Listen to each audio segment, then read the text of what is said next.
এই তোর সাহস কম না? এই তোর আমি তখন ধরে দেখতেছি, কি সমস্যা তোর? তাকে আমি অনেকগুলো পুতুল দান করে দেব, সেই জন্য তো আমি পুতুল ফ্যাক্টরি চালাই। যাই হোক, সবার মুখের উপরই জবাব দিতে হবে।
কথা বলতেছেন কি জন্য? পুতুল তো আর ভাঙে নাই, আর তাছাড়া আমি তো ফোনে কথা বলতে যাইতেছিলাম, আমি তো আর আপনার দেখি নাই, আপনার পুতুলও দেখি নাই। ছোট লোকের বাচ্চা, একে তো পুতুল লাঠি দিয়ে ফেলে দিয়েছিস, আবার মুখে মুখে কথা বলছিস। তুই জানিস তোকে যদি বিক্রি করা হয় তাহলে তোর পুতুলের দাম উঠবে না। ছোট লোক কথা কর। এই তোর সাহস কম না? এই তোর আমি তখন ধরে দেখতেছি, কি সমস্যা তোর? আমি বলতেছি না তোর পুতুল আমি দেখি নাই, তারপরে বাড়াবাড়ি করস। তোর কত বড় সাহস, তুই আমার গায়ে হাত তুলি না? তোকে তো আমি ছেড়ে রাখলাম, দাঁড়া তোর মজা আমি দেখাচ্ছি। আমি এখনই গিয়ে আমার বাবাকে বলে দিব। আচ্ছা যা, পাগল ছাগল নাকি? হ্যাঁ কিরে বাতো, শুধু শুধু মদ গাঁজা খাইয়া পয়রা থাকলেই কি চলবো, নাকি বিল্ডিং এর কোনো খোঁজ খবর রাখা লাগবো? স্যার শোনেন, এই বিল্ডিং এর সব খোঁজ খবর আমি রাখি, আর তাছাড়া এলাকার যত পোলাহান আছে, যত মুরব্বী আছে, সবাই আমার দিকে ডরায়।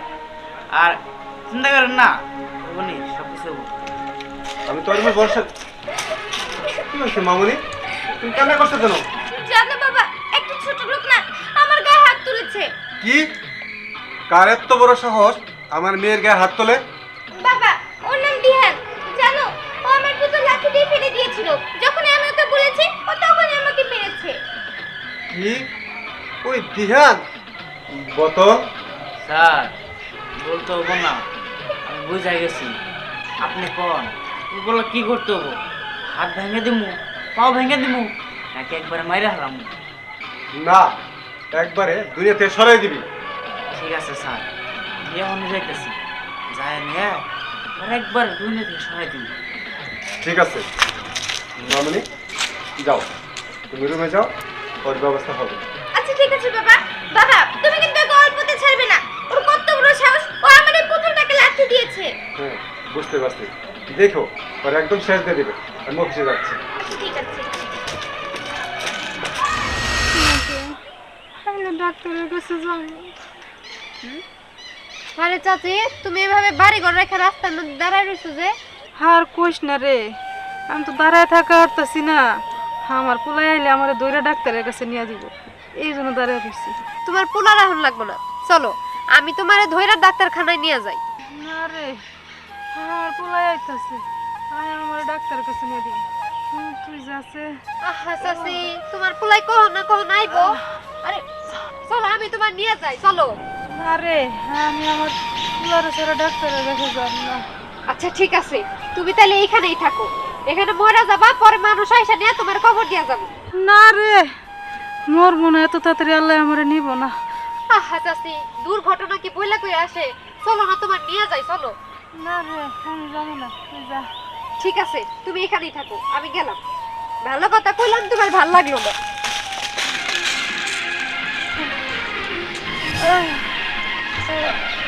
ব্যথা করতেছে, ব্যথা করতেছে। ইহান, ইহান।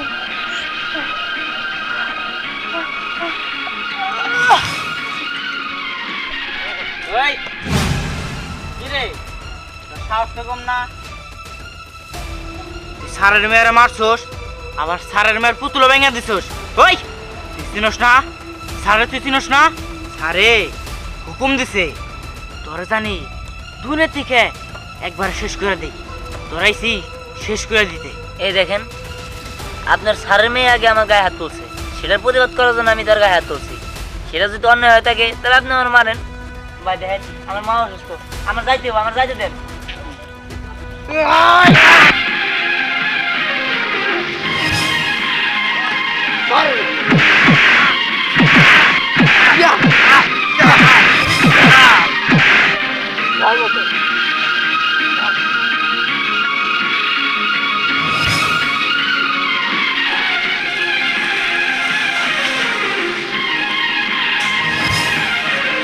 ওই চল চল।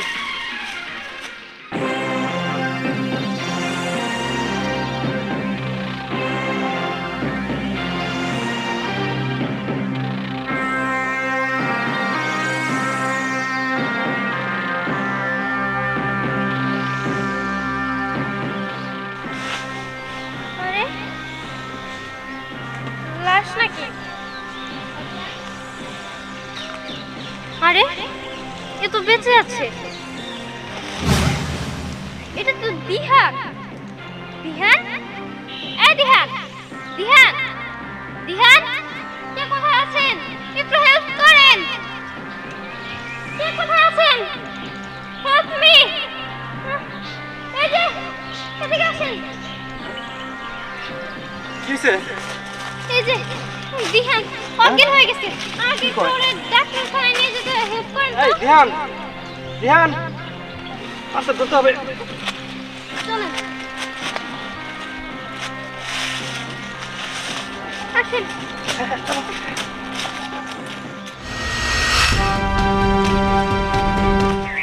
স্যার, আপনার কাছে একটা কথা কইতেছিলাম। আমার কাছে কি কথা? শুনলাম আমার পোলা আপনার মেয়ের সাথে বেয়াদবি করছে দেখে আপনি নাকি লোকজন দিয়া মারাইছেন আমার পোলারে। স্যার, কয়টা দিন ধরে আমার পোলাটা না খুঁজা পাইতাছি না, বাইসা আছে না মইরা গেছে, তাও খবর পাইতাছি না। ও স্যার, আপনি যদি জানেন একটু কোন না আমার পোলা কই আছে। এই তুই আমার কাছে আসছস? আমি ছোট্ট একটা মানুষ, আর দুনিয়াটা অনেক বড়। তুই আমার কাছে খুঁজতে না আইসা কোন এক জায়গায় খুঁজা দেখ। আর তাছাড়া তুই যদি বেশি বাড়াবাড়ি করিস না, তাহলে তোরেও দুনিয়ার শেষ প্রান্তে ফেলাই দিবি। নেক্সট টাইম যেন তোরা আমার সামনে না দেখি। স্যার স্যার, আপনি আমার পোলার একটা খবর দিয়ে দেন স্যার। আপনি একমাত্র জানেন স্যার, আর কেউ জানে না স্যার। কি ব্যাপার, তোর কথা কানে ঢোকে নাই? সরে কিন্তু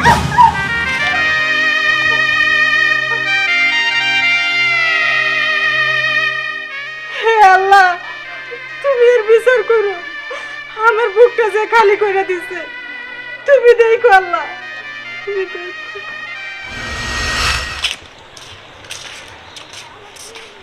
চাচি, তুমি কি দিহানের কোনো হদিশ পাইছো?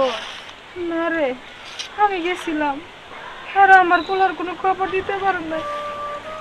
চাচি, আমার মনে হয় কি ওই যে বড় লোকের বেডি আছে না, অহংকারী বেডি, আমার মনে হয় তারাই দিহানের মনে হয় মায়েরা ফেলছে আর নয়তো নিখোঁজ করে দিছে। না রে মা, তুই এমন ভাবে কইস না। আমার পোলার যাতে কিছু না হয়, আমার বুকের মানিক যাতে আমার কাছে ফিরে আহে, এই দোয়া কর। চাচি, ওই দোয়া তো আমি অবশ্যই করি। তাছাড়া আমি না শুনছিলাম চাচি, ওই বড় লোকের মেয়ের নাকি একটা পুতুল আছে, আর ওই পুতুলটা নাকি দিহান ভাঙে ফেলাইছে। আমার মনে হয় কি ওই পুতুলের জন্যই ওই বড় লোকের মেয়েটা দিহানের মায়েরা ফেলছে। তো আমি দোয়া করি দিহান যাতে বাইসা থাকে। না রে, আমি এই জন্য গেছিলাম ওই বড় লোক বাড়িতে। ওই বড় লোকে আমার আর উল্টা কয়, আমি যদি এন থেকে না যাই আমারও মাইরা ফালাইব। আমার পোলার কোনো খোঁজ দেয় নাই রে। আমি দোয়া করি আমার পোলা যাতে বাইসা থাকে, আমার মানিক যাতে আমার বুকে আহে।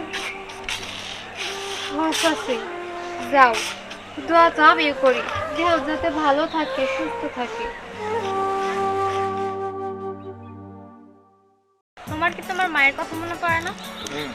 পরে তো আমার মায়ের কথা খুবই মনে পড়ে, তবে আমি আগে আমার মার কাছে যাবো। যতক্ষণ পর্যন্ত আমি 1 কোটি টাকা কামাবো ততক্ষণ পর্যন্ত আমি যাব না। 1 কোটি টাকা কামিয়ে তারপর আমার মাকে দিব, তবে আমি যাব। আর তাছাড়া যার জন্য আমাকে মেরে রক্তাক্ত করেছিল তাকে আমি অনেকগুলো পুতুল দান করে দেব। সেই জন্য তো আমি পুতুল ফ্যাক্টরি চালাই। যাই হোক, সবার মুখের উপরই জব দিতে হবে।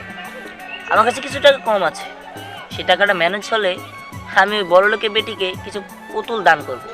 আর সেই জন্যই তো আমি পুতুলের ফ্যাক্টরি চালাই। যাই হোক, ওই বড়লোকের বেটি যদি পুতুলের কারণে আমাকে মেরে রক্তাক্ত না করতো তাহলে তোমার মতো একটা পুতুলের সাথে পরিচয় হতো না। আমি সত্যি তোমার কাছে ঋণী হয়ে থাকবো। আরে না না, ভালোবাসার মানুষের কাছে কেউ কি ঋণী হয়ে থাকে? আর আমি তো তোমাকে অনেক ভালোবাসি। আমিও তো তোমাকে অনেক ভালোবাসি। যাই হোক, আমি তাহলে একটু আসি। হ্যাঁ, তুমি সাবধানে থেকো। আচ্ছা ঠিক আছে। আচ্ছা। হ্যাঁ, যেভাবে লস খাওয়া শুরু করছেন এমনি করে যদি আর কয়দিন লস খান তাহলে তো বাড়ি নিয়ে চলতে হবো, মাটি নিয়ে ভিক্ষা করতে হবো। এই হোয়াট ইজ বাটি? বাড়ি মানে দিস ইজ ভিক্ষা করা, ভিক্ষা করা। রাবিশ।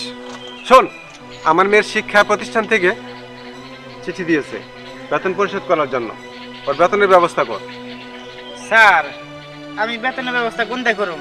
তাতে একটা কাজ করেন, এই বাড়িটা বেচা দেন। হেই, কি বলিস? বাড়ি বেচতে দিব মানে? এটা কেমন কথা? স্যার, তাছাড়া তো কোনো উপায় নাই। ও ঠিক আছে, বাড়ি বেচার ব্যবস্থা কর। ঠিক আছে স্যার, আমি তাহলে যাই। ঠিক আছে। এই যে মামুনি, তোমার আব্বু কোথায়? আঙ্কেল, বাবাকে একটু বাইরে গিয়েছি। বাইরে গেছে। কোনো সময়ের জন্য তোমার বাবার যা বাড়িতে যায় পাই না। তোমার বাবার কাছে কিছু টাকা পাইতাম, কতদিন যাবত ঘুরাইতেছে, আজ দেয় কাল দেয় করে দিতেছে না। শুনলাম যে বাড়িতে নাকি বিক্রি করে ফেলাইবো। কত টাকা বিক্রি করবো এটাও যদি বলে আমি কিনে নেওয়ার চেষ্টা করতাম। আঙ্কেল, আমি বাবাকে বলবো না আপনার কথা। ঠিক আছে, তুমি ছোট মানুষ, তোমার সাথে আসার কি কমু? তোমার বাবা আসলে অবশ্যই অবশ্যই আমার সাথে দেখা করতে কবা। ঠিক আছে আঙ্কেল। আচ্ছা ঠিক আছে।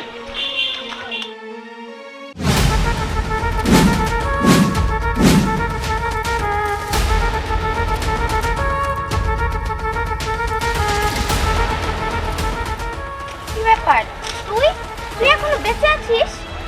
কেন, কি ভেবেছে মরে যাবো এত তাড়াতাড়ি? আপনাকে আর আপনার বাবাকে জেলের ভাত না খাইয়ে মরে যাব? শুনুন, এই যে পুতুলগুলো দেখছেন এগুলো আপনার কাছে। এগুলো আমি আপনাকে দান করবো, দান। আর শুনলাম আপনার বাবা নাকি এখন পথে বসে গিয়েছে ভিক্ষার থালা নিয়ে, ভিক্ষা করার জন্য। হ্যাঁ, আপনাদের আমি দান করতে চাচ্ছি, আপনাকেও দান করব এই পুতুল। তবে আপনার বাবাকে পুতুল দান করবো না, আপনার বাবাকে আমি টাকা দান করবো। এই যে আমার 2 পকেটে টাকাই টাকা। হ্যাঁ, আপনার বিশ্বাস হচ্ছে না? আপনি এগুলো ধরুন, ধরুন। এগুলা ভালো ব্র্যান্ডের পুতুল, ইন্টারন্যাশনাল। এগুলো আমি বাইরের দেশেও রপ্তানি করে থাকি। এই নিন, ধরুন ধরুন, আর ধরুন।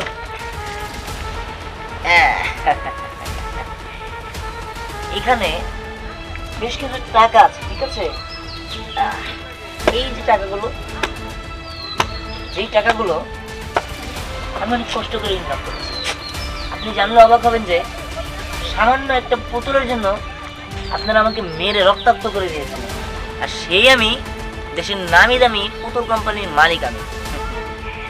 আমি জানি আপনার ভাবতে অনেক কষ্ট হবে, আপনার এত কিছু ভাবাভাবির দরকার নেই।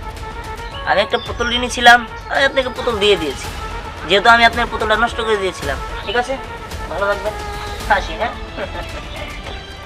ও বাই দ্য ওয়ে, আপনাকে একটা জিনিস করানো ছিল আমার। পুতুল যেভাবে নাচে আপনাকে সেভাবে নাচতে হবে। নাচুন। কি হলো, নাচুন। এই নাচুন।